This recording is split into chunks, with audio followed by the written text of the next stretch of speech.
So you want to play woe mode, huh? You think you're ready? You think you're ready for harder hitting insects? All your gear depleting its durability a lot quicker? You're gonna take on the Broodmother in woe mode? Actually, yeah, you probably can. It's really not that difficult. One of the biggest things, the differences between woe mode and medium mode, is just that the insects are gonna hit harder. Your durability is gonna drop a lot quicker. So some of the key things we've got here, I got about 9 tips, maybe give or take one or two, that are hopefully going to help you out when you try to take on woe mode. The biggest difference is your gear is just going to get beat up. Your weapons are going to get beat up. Your food or your thirst and hunger is going to drain a lot quicker. So starting out, one of the first things you want to do is make sure that you're analyzing every resource you can to increase your brain power, so you can unlock a lot more recipes early on. Mainly your armor, your weapons, your smithing station.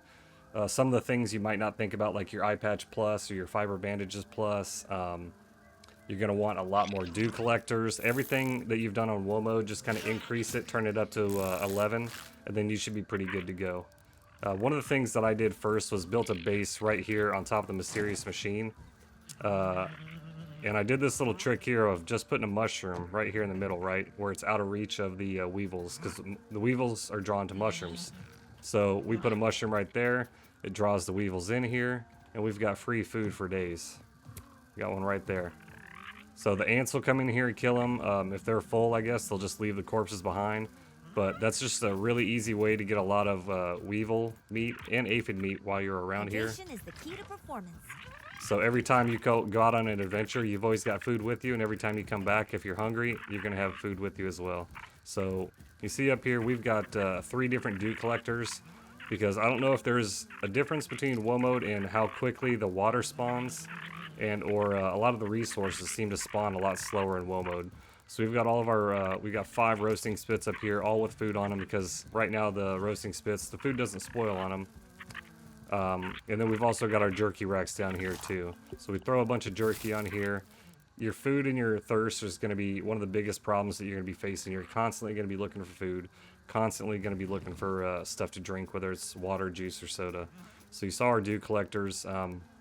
One of the other things that we've done too, and I did this in all my medium mode gameplays too. My 3 previous ones where I've completed everything up to this point in the game.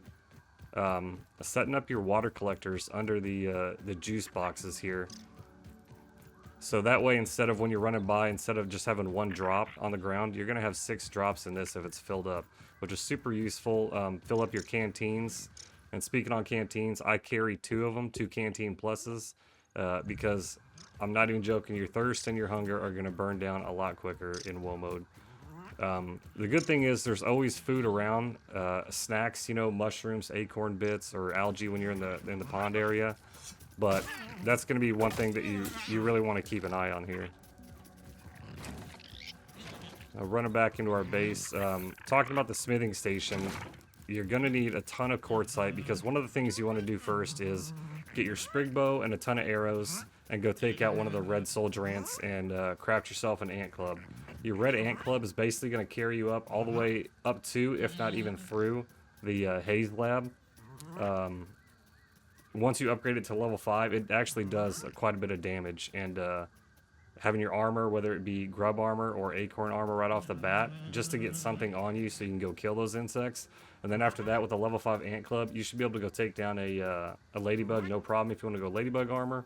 Or once you get into the koi pond, go down there and collect some of the scales and get yourself some koi scale armor, because koi scale armor has the dazzling riposte set bonus. So what that's going to do is anytime you get a perfect block off on an enemy, it's going to do the next attack that you do, it's going to do a lot more damage to them. And then of course your ladybug armor is going to have the scarlet embrace, but with that not proccing every single time, and with ladybug being heavier armor, it's probably a lot more beneficial to use the koi armor up until the point where you get the armor that you actually want, whether it be the spider armor, antlion armor, crusty roly poly, or black ant armor. Whatever is your go-to armor that you're going to use. Another thing is berry leather. You're going to need a ton of berry leather, and I'm going to keep saying this, but your gear is going to deplete, your durability is going to deplete a lot more. So anytime you get hit on the off chance that you don't get a block off, the damage, you'll see it down here on your armor, it's going to get taken down a lot more. So you want to get a ton of berries, and that's why I have the 5 jerky racks, not just to make jerky, but also to do the 1-to-1 ratio for the berry leather. And then silk rope here, because some of the armor is going to use your silk rope to repair. And same thing for your crossbow and your bows to repair those as well. Smithing station, obviously, like I said, you're going to be collecting a lot of quartzite, and once you get to the globs, you're going to want to upgrade your weapons a lot, obviously, as well. One of the things that I've done in this game is turned off the haze, so I can go down into that canyon in the haze. There was that honey hole of like 100 plus quartzite, because not only to upgrade your weapons, but also to repair your weapons. So you want to stay on top of that. I can't stress that enough. And then making sure that you get weapons and tools as quick as you can. And that goes back to analyzing everything and unlocking more brain power, because then you can get those recipes without actually getting the insect parts and analyzing them first. So once you do that, you'll be able to basically get ahead of the game. You can unlock the black ant shovel, unlock the insect hammer, the insect axe, and that's going to be a huge boost to you right off the bat. And one of the reasons is when we talk about mutations, get your milk molars as soon as you can, so you can get your 5 mutations as quick as you can. That's going to be a huge boost to you to have, you know, either Blade Master, Parry Master, Meat Shield, Buff Lungs, Coup de Grace, Phase 1 and 2, which are super easy to get. I got videos on both of those. But if you're doing woe mode, you probably have a pretty good idea on how to get all these mutations. One of the things that you want to do basically is get Mithridatism as quick as you can. And the way to do that, you know, obviously you got to go kill 5 different wolf spiders, but in woe mode, you're basically one hit and killed by the wolf spider. If the poison doesn't get you, then his attacks will. And what I did with fighting the wolf spiders in woe mode is just use the insect hammer and basically stun block them the whole time. So I used the shield to try to get off the perfect blocks, and then you just do the block cancel to keep them stunned, basically. And you'll be able to kill 5 wolf spiders and no problem. Unlock Mithridatism, throw it on anytime you're around a spot where a wolf spider might be walking around. Because I've been caught off guard a few times, and having Mithridatism on basically saved me, so I could turn around and just destroy him after that. So get your tools, get your armor as soon as possible. You basically want to get as decked out as you can as soon as you can.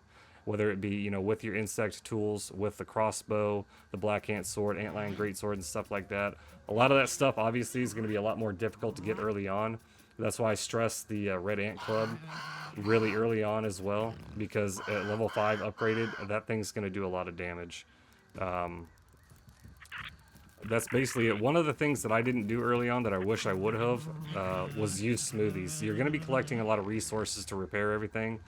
The rest of the resources you can use is make smoothies, because the fiber bandages are going to help heal, but it's a heal over time.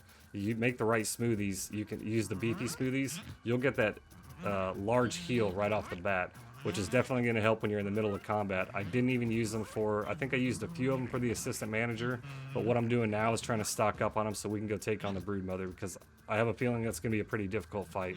But even just running around, if you're going into the certain labs and everything, excuse me, I recommend highly getting smoothies before you go and do that, because you'll be able to heal yourself a lot better. Plus, you'll be able to reap the benefits of any bonuses that you're going to get from whatever smoothies you use. So those are just some of the tips that I have from my own experience playing woe mode. Like I said, I've completed everything up to the point in this game except for the Broodmother. So that's basically what we're doing right now, is just preparing for that. And we'll see how it goes. But those are just tips, like I said, from my personal experience. So hopefully you found this video helpful. That's all we got for this one. If you did, make sure you like and then subscribe, because you really don't want to miss out on us taking on the Broodmother on one of the future streams here. So thank you guys so much for watching. We'll catch you in the next video. Stay original, my friends. Later.